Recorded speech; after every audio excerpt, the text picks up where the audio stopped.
नमस्कार साथियों, जय हिंद। और मुझे बताते हुए बड़ा हर्ष है कि आज से रविवार से हमारी टेस्ट सीरीज प्रारंभ हो गई है सभी शिक्षण विधियों में।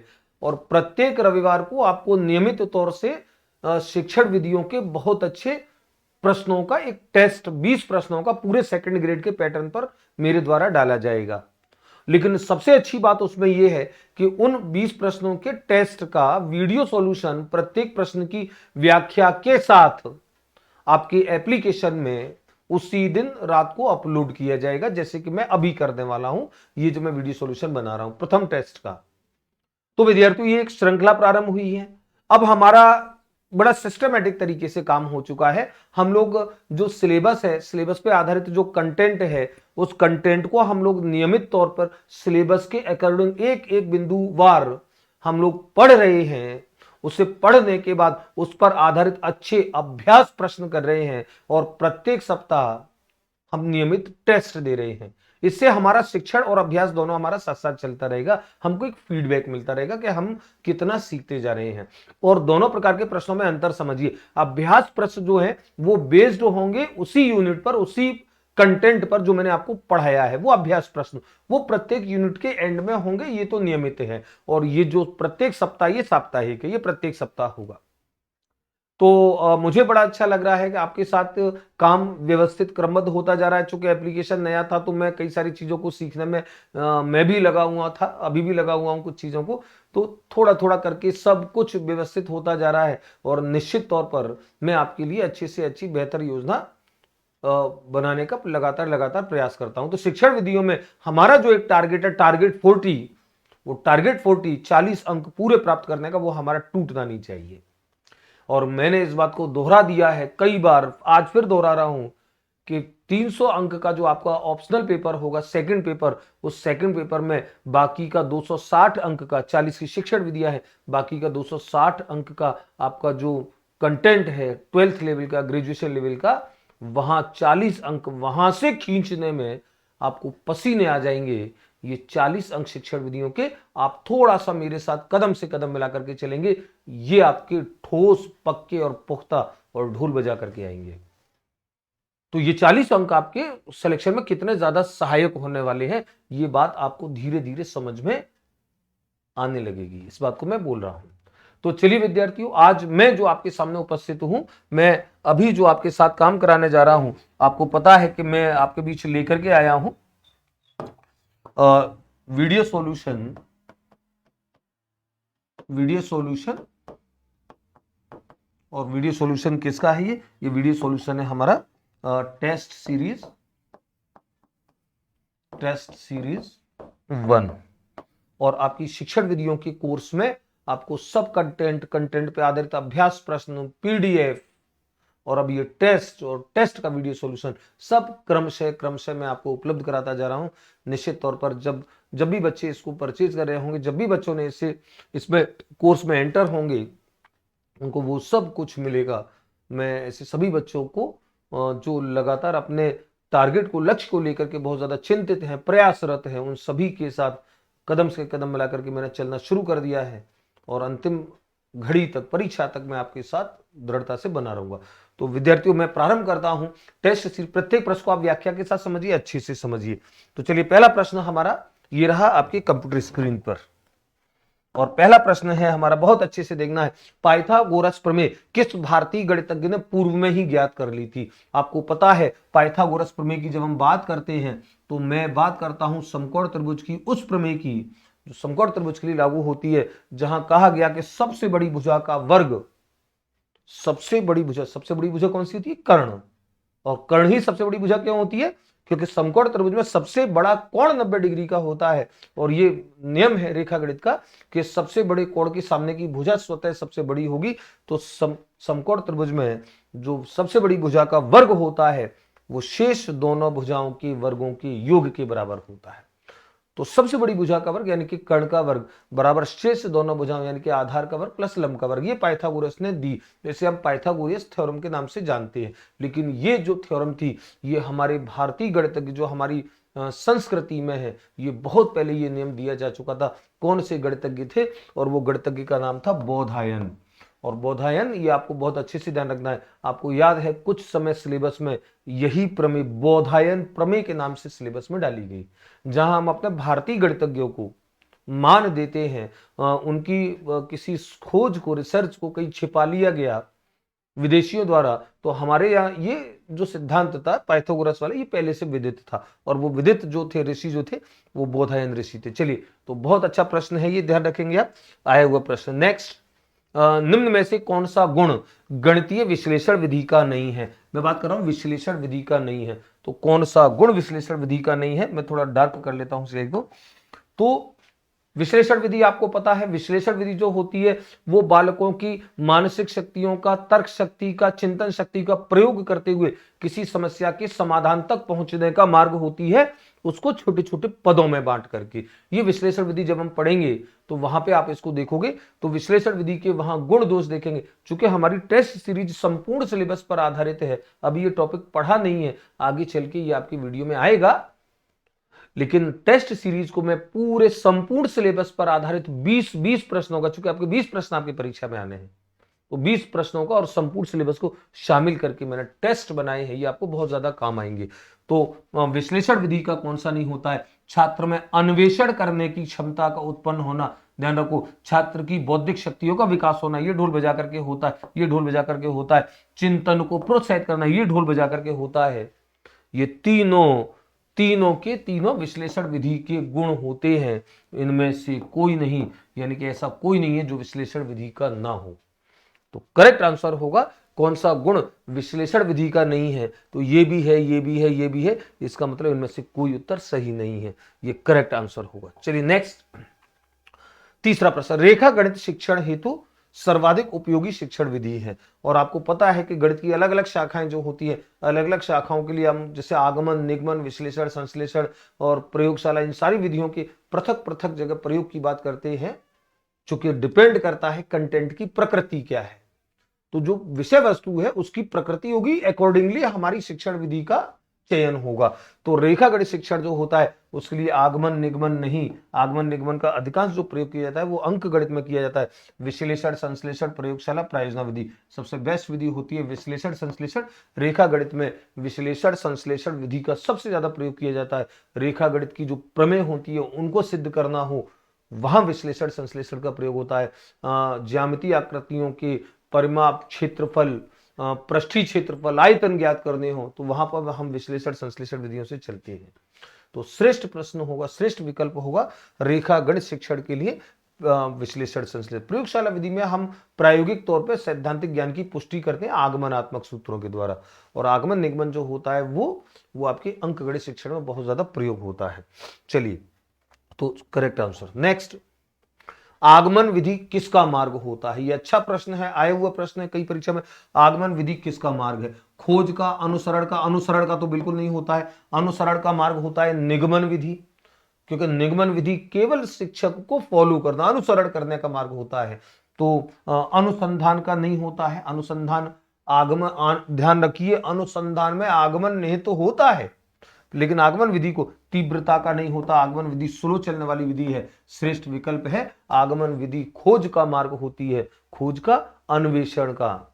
और इसलिए क्योंकि आगमन विधि में ज्ञात तथ्यों से अज्ञात नियम की, सिद्धांत की खोज की जाती है, स्थापना की जाती है, तो खोज का मार्ग माना जाता है आगमन विधि। ये भी हम जब शिक्षण विधियां पढ़ रहे होंगे उस समय ये विस्तार से चर्चा का बिंदु आएगा। मैं आपको आगमन विधि इतना ठोक ढोल बजा करके कि पूरे भारत में आपको आगमन विधि इतने अच्छे से नहीं समझाई होगी किसी ने जितना मैं आपको समझाने वाला हूं।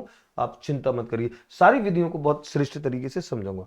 नेक्स्ट प्रश्न है, गणित एक ऐसा विषय है जो मानसिक शक्तियों को प्रशिक्षित करने का अवसर प्रदान करता है तथा एक सुसुप्त आत्मा, हाँ ये आ गया, परिभाषा है ये, और सुसुप्त आत्मा से पहचान लिया मैंने, ध्यान रखो, ये सुसुप्त आत्मा में चेतना एवं नवीन जागृति उत्पन्न करने का कौशल गणित प्रदान कर सकता है। उपयुक्त कथन के कथनाकार कौन है? प्लेटो, प्लेटो, प्लेटो, प्लेटो, ढोल बजा करके प्लेटो, ये प्लेटो की परिभाषा है। और ये परिभाषा मैंने आपको गणित की प्रकृति वाले खंड में मैंने लिखाई है, गणित की परिभाषा और अर्थ में मैंने लिखाई है। तो बहुत अच्छे से आप इन परिभाषाओं को कनेक्ट करेंगे। जैसे ही सुसुप्त आत्मा दिखी मैंने तो पहचान लिया कि सुसुप्त आत्मा वाला जो आइटम है वो तो प्लेटो का है। तो चलिए पांचवें प्रश्न का करेक्ट आंसर प्लेटो। नेक्स्ट अगला प्रश्न है, गणितीय शिक्षण में अभ्यास कार्य का निम्न में से कौन सा महत्व नहीं होता है? देखो ध्यान रखो, नहीं होता इसका मतलब 3 है। और ये अभ्यास कार्य वाला प्रश्न इस रीट में आया था, उस रीट में इसी चीज को विवाद थोड़ा उत्पन्न हुआ, क्योंकि वहां पे 2 विकल्प सही थे और कम महत्व वाले विकल्प को सही माना गया। हालांकि उत्तर वो सही था, लेकिन फिर भी उससे ज्यादा श्रेष्ठ विकल्प भी उपलब्ध था। तो कौन सा एक महत्व नहीं है, इसका मतलब 3 महत्व है। निपुणता एवं कुशलता प्राप्त करने के लिए ये बिल्कुल होता है, ढोल बजा करके होता है। अभ्यास कार्य गणितीय कार्य में निपुणता और कुशलता प्राप्त करने के लिए होता है। बात अभ्यास कार्य की, चलिए ध्यान रखिए अभ्यास कार्य की। गणित संबंधी कुशलताओं का विकास होना ये होते ही होता है। एकाग्रता एवं आत्मविश्वास के विकास हेतु ये बिल्कुल होते ही होता है, ध्यान रखेंगे। आत्मविश्वास को अच्छे से ध्यान रखेंगे। जब भी आपको गणित में आत्मविश्वास में वृद्धि के लिए कौन सा कार्य इंपोर्टेंट होता है, तो आंख बंद करके अभ्यास कार्य पे कूद जाना। अभ्यास कार्य सबसे ज्यादा आत्मविश्वास में वृद्धि करता है। और व्यवसायिक कुशलता का कोई लेना देना नहीं है। व्यवसायिक कुशलता अभ्यास कार्य से रिलेटेड नहीं होती है। तो गणित में अभ्यास कार्य का जो महत्व होता है वो निपुणता कुशलता प्राप्त करने के लिए, गणित संबंधी कुशलताओं को प्राप्त करने के लिए, विकास करने के लिए, और एकाग्रता आत्मविश्वास के विकास के लिए। जो प्रश्न जो आया था जिस पर विवाद हुआ, गणितीय कौशलों का विकास करना, ये भी अभ्यास कार्य का महत्व है। और जो गणित का ज्ञान है उससे व्यवहारिक उसमें उपयोग करने का जो विकल्प था वो भी एक विकल्प है। तो जब मैं अभ्यास कार्य, आपके सिलेबस का एक पार्ट है मौखिक कार्य, अभ्यास कार्य, लिखित कार्य, गृह कार्य, इनकी क्या महत्व होती है, क्या गुण दोष है, उस पर हम एक विस्तृत चर्चा का आयोजन करेंगे जिस समय वो टॉपिक आएगा। चलिए छठवें प्रश्न का, व्यवसाय कुशलता प्राप्त करने हेतु ये गणितीय उसका अभ्यास कार्य का महत्व नहीं है। अगला प्रश्न है 7वां, विद्यार्थी को आयत और वर्ग का बोध की बात है। आयत और वर्ग का बोध होगा, कब बोध होगा, इनमें से कौन सी क्रियाओं से? दोनों की परिभाषा और सार बता सके। परिभाषा से तो बोध की बात नहीं मानते, परिभाषा केवल ज्ञान का प्रतीक होता है। दोनों में समानताएं एवं असमानताएं, यस बिल्कुल समानताएं असमानताएं बताना, यानी कि ये अंतर बताने की स्थिति होती है, ये अवबोध में आती है। इसको हम अभी देखते हैं। दोनों की परिभाषा के साथ चित्र भी बना सके, नहीं, चित्र बनाना कौशल का काम होता है। दोनों को देखते ही पहचान सके, ये ज्ञान का काम होता है।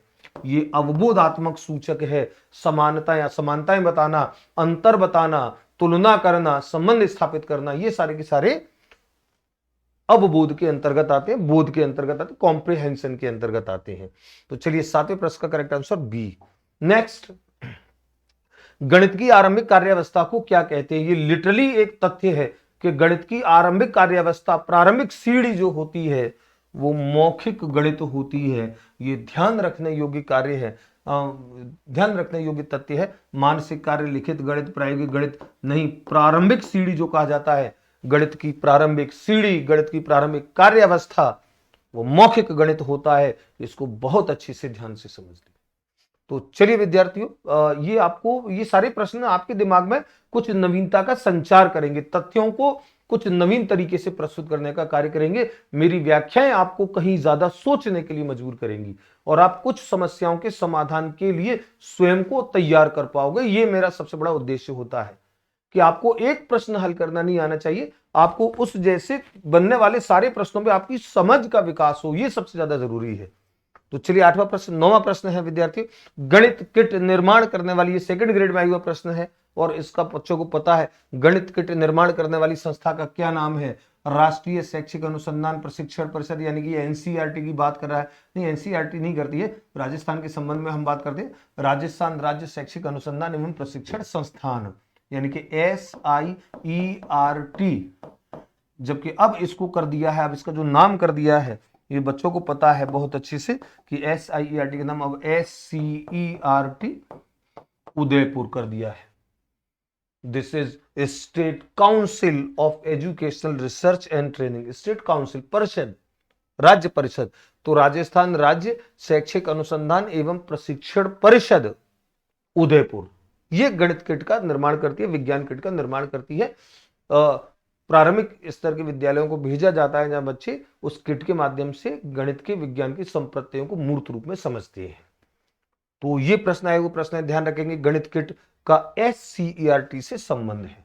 चलिए नेक्स्ट, अगला प्रश्न है, गणित शिक्षण में सबसे अधिक महत्वपूर्ण स्थान किसे प्राप्त है? ये अच्छा प्रश्न है। गणित शिक्षण में सबसे अधिक महत्वपूर्ण स्थान किसे प्राप्त? लिखित कार्य में संशोधन को, बिल्कुल बहुत ज्यादा इंपॉर्टेंट है। अधिकाधिक गृह कार्य को, ये तो हो नहीं सकता है, जो गलत है उसको हटाओ। आप अंधाधुंध बहुत सारा गृह कार्य दे दो, ये बहुत ज्यादा महत्वपूर्ण गणित में कैसे हो सकता है? श्याम पट्ट पर गणित शिक्षण को, ये भी बहुत ज्यादा कोई उचित नहीं है।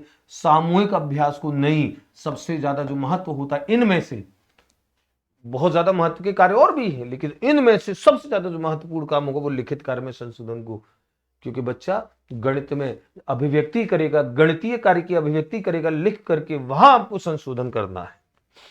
तो वहां बच्चा किस प्रकार से व्यक्त कर रहा है, और ये आपको पता, लिखित कार्य में संशोधन। इसलिए अभी आपने एक किसी बच्चे से, मैं ये एग्जाम्पल बच्चों को बहुत देता हूं और बच्चे हंसते हैं।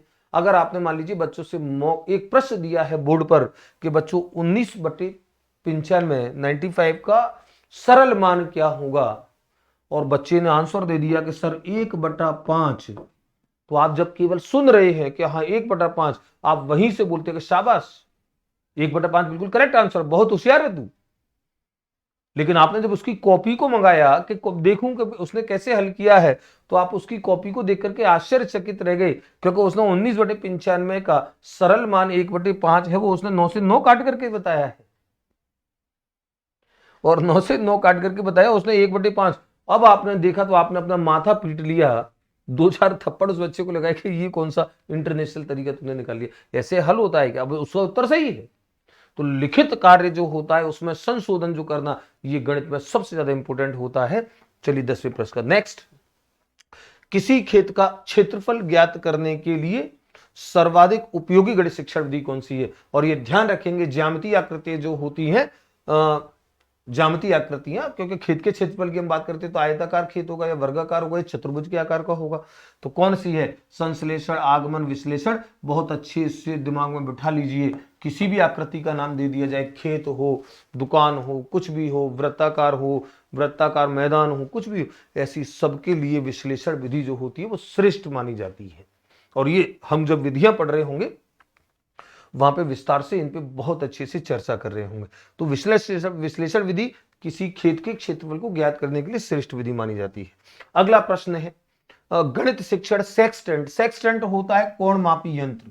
ये कोण मापी यंत्र होता है जहां बड़ी जगह होती है, वहां पर कोण मापन के लिए जिस एक यंत्र का प्रयोग किया जाता है वो सेक्सटेंट होता है। और वो सेक्सटेंट कैसी सामग्री है? श्रव्य दृश्य नहीं, श्रव्य नहीं, दृश्य सामग्री है, केवल दृश्य सामग्री होती है। देखने कोण मापी यंत्र है, दृश्य होगा, कोई बोलता नहीं, आवाज नहीं आती उसमें से, इसलिए श्रव्य दृश्य नहीं हो सकता, श्रव्य फिर होगा नहीं, सामग्री है ये दृश्य सामग्री, कोण मापी यंत्र होता है सेक्सटेंट। ये हम जब सहायक सामग्रियां पढ़ रहे होंगे गणित शिक्षण में, उस समय हम इन बिंदुओं पे चर्चा कर रहे होंगे, कौन सी श्रव्य, कौन सी दृश्य, कौन सी श्रव्य दृश्य।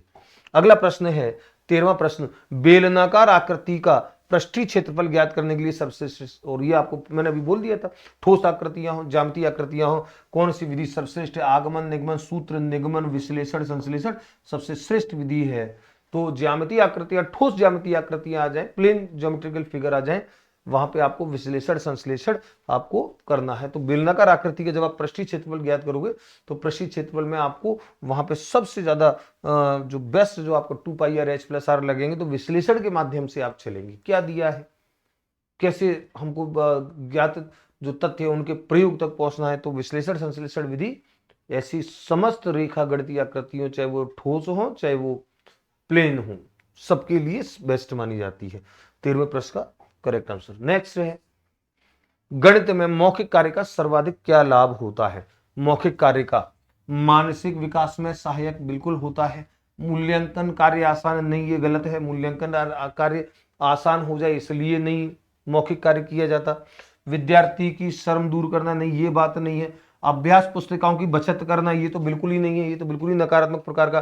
ध्यान रखिए, मौखिक कार्य का सबसे ज्यादा जो महत्व होता है, सबसे ज्यादा वो होता है बच्चों की मानसिक विकास की स्थिति बनती है, बच्चों की स्मरण शक्ति तीव्र होती है, एकाग्रचित्ता बढ़ती है बच्चों की, बच्चे ध्यान केंद्रित कर पाते हैं, बच्चे सिद्धांत सूत्रों को याद करके गणितीय गणना में यांत्रिक कुशलताओं का विकास कर पाते हैं। तो श्रेष्ठ विकल्प का मानसिक विकास में सहायक। 14वें का ए।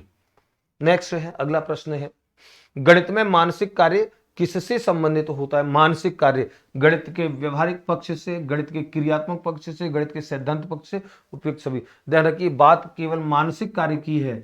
गणित में मानसिक कार्य जो होता है वो गणित के सैद्धांतिक पक्ष से संबंधित होता है। सैद्धांतिक पक्ष जो होता है गणित का, वहां पे आपको मानसिक तौर पे सबसे ज्यादा कार्य करना पड़ता है। तो इस प्रश्न का सबसे करेक्ट श्रेष्ठ जो आंसर होगा, सैद्धांतिक पक्ष से मानसिक कार्य का कनेक्ट होना। चलिए नेक्स्ट, अगला प्रश्न है, गणित शिक्षण के लिए पाठ योजना का निर्माण आवश्यक होता है। जो पाठ योजना बनाई जाती है, वो पाठ योजना आपने भी बीएड में थे तब बनाई होगी। तो पाठ योजना का निर्माण सबसे ज्यादा आवश्यक क्यों होता है? शिक्षक को पाठ याद हो जाए इसलिए नहीं, ये विकल्प। विषय वस्तु का विकास सुव्यवस्थित ढंग से किया जाता, बहुत अच्छा विकल्प है, अच्छे विकल्प है। आगे देखते क्या पता इससे भी अच्छा मिलेगा। छात्रों की कमजोरियों का पता नहीं, ये उद्देश्य नहीं होता है। विषय का गुण अध्ययन कराया जा सकता है, नहीं, ये कुछ व्यवस्थित की बात है, गुण की बात नहीं है। गुण का मतलब गहरा होता है, ये बात नहीं है। सबसे बेस्ट विकल्प होगा विषय वस्तु का विकास सुव्यवस्थित तरीके से। पाठ्य योजना जब आप बनाते हो तो आपकी संपूर्ण जो विषय वस्तु होती है, उस विषय वस्तु का विकास जो होता है वो बड़े व्यवस्थित क्रम में होता है, व्यवस्थित तरीके से होता है। तो श्रेष्ठ विकल्प होगा, पाठ्य योजना का कनेक्शन होगा विषय वस्तु के सुव्यवस्थित विकास के लिए। अगला प्रश्न है, उच्च प्राथमिक स्तर पर गणित के लिखित कार्य में अधिकांश गलतियां किस से संबंधित होती हैं?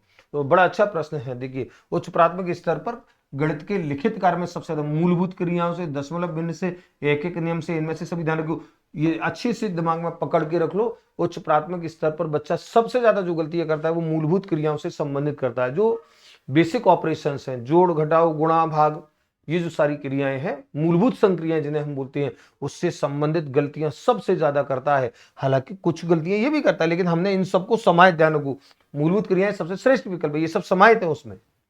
तो मूलभूत क्रियाओं से सबसे ज्यादा जुड़ी गलतियां बच्चा करता है इस स्तर पर। अगला प्रश्न बहुत श्रेष्ठ प्रश्न है, सी टेट का प्रश्न है, गणित में प्रक्रमण, प्रक्रमण मतलब प्रोसीजर, प्रोसेस, प्रक्रमण संबंधित प्रभावपूर्णता फ्लुएंसी।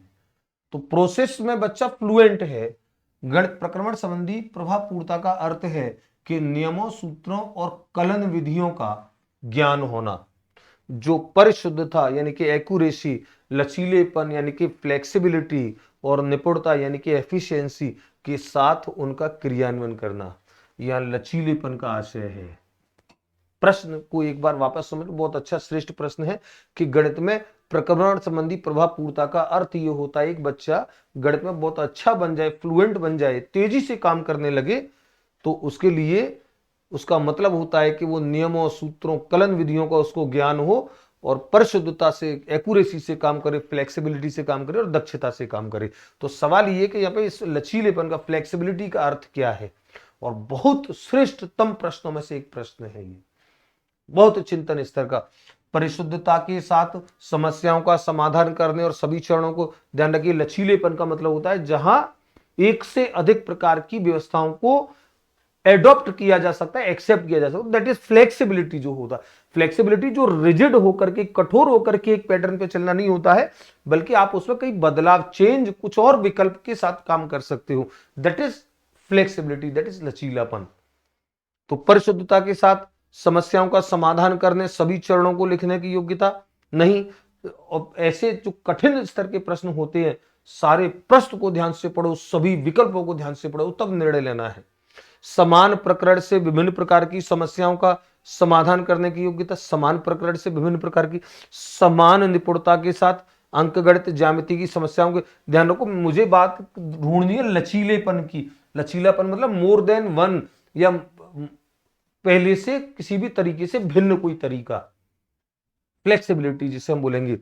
और चौथा है, एक से अधिक उपागमों का प्रयोग करते हुए एक विशिष्ट समस्या के समाधान की योग्यता। आप समझ लीजिए, देखिए सबसे बेस्ट विकल्प है एक से अधिक उपागमों का प्रयोग करते। आपने किसी समस्या का समाधान एक तरीके से किया, एक सिद्धांत, एक सूत्र से किया, एक उपागम से किया, फिर उसी समस्या का आप किसी और उपागम से समाधान निकाल रहे हो, फिर किसी और उपागम से, किसी और सूत्र से, किसी और तरीके से समाधान जब आप निकाल रहे हो, तो जब आप एक से अधिक स्तर के अप्रोच, सूत्र, तरीकों का प्रयोग करके आप समस्या के समाधान तक पहुंचते हो, अलग अलग प्रकार से, ये लचीलापन होता है, ये फ्लेक्सिबिलिटी होती है। तो ध्यान रखो, लचीलेपन का ये जो आशय है ये सबसे बेस्ट होगा एक से अधिक उपागमों का प्रयोग करते हुए। बहुत अच्छा, बहुत बेस्ट, और मेरे फेवरेट प्रश्नों में से एक प्रश्न है ये। चलिए अगला प्रश्न है, और ये सारे प्रश्न सीटेट के बहुत अच्छे प्रश्न, और सीटेट के प्रश्नों को करने की आदत डालिए सारे बच्चे, क्योंकि सीटेट में श्रेष्ठ चिंतन स्तर के प्रश्न आते हैं। कक्षा 6 में एक अध्यापक ने रचनात्मक आकलन के अंतर्गत वाद विवाद का विषय दिया। इंडो अरेबिक अंक रोमन अंकों से अधिक प्रभावशाली है।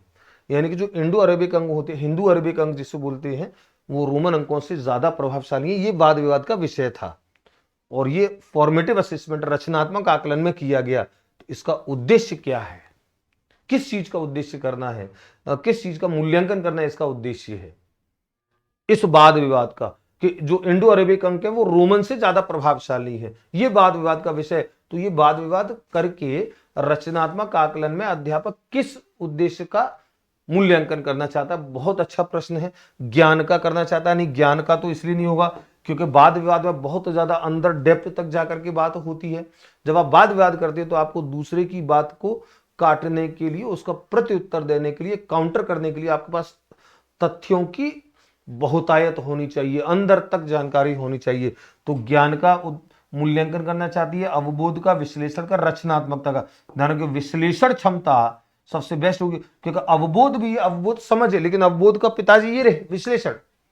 अवबोध माने समझना, विश्लेषण माने अंदर तक जाकर के समझना, और ध्यान को वाद विवाद में अंदर तक जाकर के समझा जाता है। विश्लेषण क्षमता का मूल्यांकन करना है, ये फॉर्मेटिव असेसमेंट में ये लिया गया वाद विवाद। तीनों में बेस्ट विकल्प होगा विश्लेषण क्षमता का, बच्चों का पता लगेगा, इस उद्देश्य का बच्चों का मूल्यांकन होगा। श्रेष्ठ प्रश्न, अच्छे प्रश्न।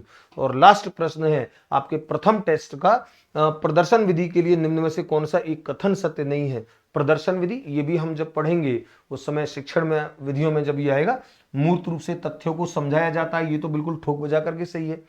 प्रदर्शन विधि में तथ्यों को मूर्त रूप में समझाया जाता है। बालकों की निरीक्षण शक्ति का विकास होता है 100%। ये प्रदर्शन विधि का प्रश्न पूछ रहा है कौन सा कथन सत्य नहीं है। तो कौन सा सत्य नहीं है मतलब 3 सत्य है, एक असत्य है।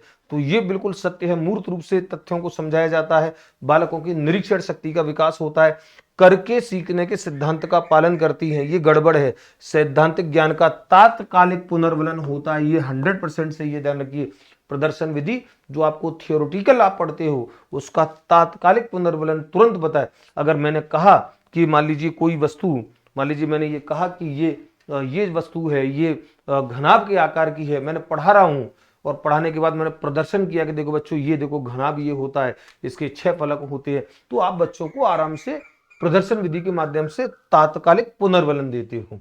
और ध्यान रखिए ये जो विकल्प है ये इसका करेक्ट आंसर होगा। और क्यों होगा, क्योंकि प्रदर्शन विधि करके सीखना नहीं होती है। प्रदर्शन विधि में बच्चे कर नहीं सकते हैं। देखो, सुनो और समझो, देखो सुनो और समझो, करना नहीं है। देखो सुनो और समझो के सिद्धांत पर आधारित विधि होती है प्रदर्शन विधि। करना निहित नहीं होता है, लर्निंग बाय डूइंग ये प्रयोगशाला विधि में होती है, प्रदर्शन में नहीं होती है। Learning by observation, learning by observation, not learning by doing, करके सीखने पर आधारित नहीं होती है। तो ये इसका आपका 20वें प्रश्न। मुझे पूरी उम्मीद है कि ये प्रश्नों का जो विश्लेषण मैंने आपके सामने प्रस्तुत किया है ये आपको समझ में आया होगा, बहुत अच्छे से आप लोग समझे होंगे, और ये आपके एप्लीकेशन में स्थायी तौर पे रहने वाला है, टेस्ट भी और उसका वीडियो सॉल्यूशन भी, और हर टेस्ट का वीडियो सॉल्यूशन। तो मैं चाहता हूं कि आपकी एक श्रेष्ठ समझ बनती जाए। जैसे जैसे जैसे जैसे आप अगला स्टेप रखते जा रहे हो, आप पहले से ज्यादा मजबूत होते जा रहे हो, ठोस होते जा रहे हो। इस बात का पता आपको 10 दिन 15 दिन पढ़ लेने के बाद, प्रश्नों को हल कर लेने के बाद, चाहे वो अभ्यास प्रश्न हो चाहे टेस्ट सीरीज के प्रश्न हो, उसके बाद आपको आभास होगा। और ये मेरा चैलेंज है, ध्यान रखिए।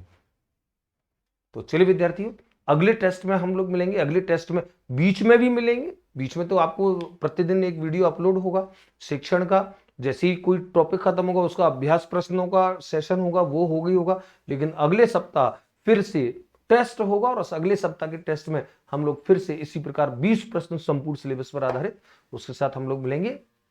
धन्यवाद साथियों, जय हिंद जय भारत। आप जुड़े रहिए रियाज सर ऑनलाइन एकेडमी से। Thank you.